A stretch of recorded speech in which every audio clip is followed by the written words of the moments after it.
ஹரிநாடாரில் ஒரு வீடியோ போட்டிருந்தாரு, காதலிக்காம இருந்திருந்தா அந்த நேரம் அந்த உயிர் போயிருக்காது. அப்புறம் அசிங்கமாக தான் சொல்லணும். அப்புறம் ஹரிநாடாரோட பர்சனல் லைஃப் எல்லாம் எடுத்து பேச வேண்டி வருவோம்.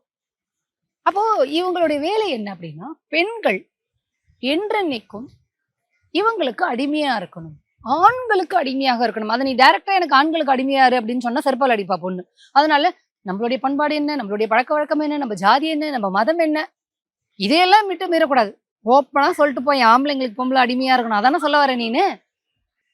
ஏன் இப்ப அதே ஆண்ட ஜாதி இப்போ இது வந்து இப்ப நான் என்ன கேட்கிறேன், அதே ஆண்ட ஜாதி பெருமை பேசுறாங்கல்ல, அந்த பொண்ணும் அதே ஆண்ட ஜாதி தானே, அவளுக்கும் அந்த பெருமை இருக்கும்ல, அவளுக்கு அதிகாரம் இருக்குல்ல, அவ வாழ்க்கையை டிசைட் பண்ணக்கூடாதுன்னு நீ நினைக்கிற?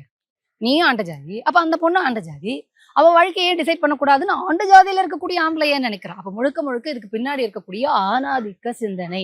ஏங்க சீமான் மேல ஒரு ஒரு பாலியல் கேஸ் இருக்கு, அதுக்கே போய் முட்டு கொடுக்குறோம் அவன். இதுல வந்து ஏன் காதலிச்சு நீ காதலிக்காதன்னுவ, அப்புறம் நாளைக்கு மாட்டுக்கறி திங்கிறான் அப்படின்னு சொல்லிவிட்டு சங்கிகள் வந்து அடிச்சு கொலை பண்ணா நீ மாட்டுக்கறி சாப்பிடாம இருந்திருக்கலாம். பொண்ணுங்க வெளில போறே போச்சுன்னா நீ வெளில வராம இருந்திருக்கலாம். குழந்தைய கடத்திட்டு போயிட்டாங்க, நீங்க குழந்தைய வெளில விட விடாம இருந்திருக்கலாம். இப்ப ஏதோ போற இடத்துல, படிக்க போற இடத்துல ஏதோ ஒரு பிரச்சனை, அப்ப நீங்க படிக்கவே அனுப்பாம இருக்கலாம். இதெல்லாம் ஒரு பேச்சா? இல்ல ஹரிநாடர் முதல்ல யாரு? அவனால இந்த சமூகத்துக்கு என்ன பிரயோஜனம்?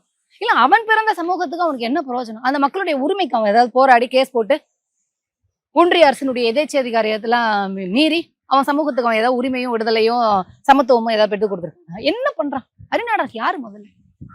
அவரால் ஏதாவது தம்மா துண்டு பிரயோஜனம் இருக்கா அந்த சமூகத்திற்கு? கட்ட பஞ்சாயத்து உள்ள போயிட்டு வந்தவர் தானே அவரு, ஏதோ கேஸ்ல, ஏதோ ஃப்ராடு கேஸ்ல. என்ன நீ என்ன யாரு? இந்த சமூகத்துல உன்னால ஏதாவது ஒரு நல்லது நடந்திருக்கா? அது ஒரு கேள்வி இருக்குல்ல. விஜயலட்சுமி கதர்னாங்க, ஹரிநாடார் ஏதோ வீட்டுல போய் வாடகை வைக்கிறேன்னு சொல்லிட்டு அப்புறம் காலி பண்ணுங்கன்னு ஏதோ பிரச்சனை பண்ணாங்க. அப்போ இவங்கெல்லாம் சார் யாருன்னா ஆணாதிக்கத்தை காப்பாற்றுகின்ற அயோக்கிய கும்பல், அதுக்கு ஜாதியை முன்னாடி வச்சுக்கிட்டு ஏமாத்திக்கிட்டு இருக்கிற கும்பல். அதனால அவர் பேசுறதெல்லாம் எடுக்காதீங்க.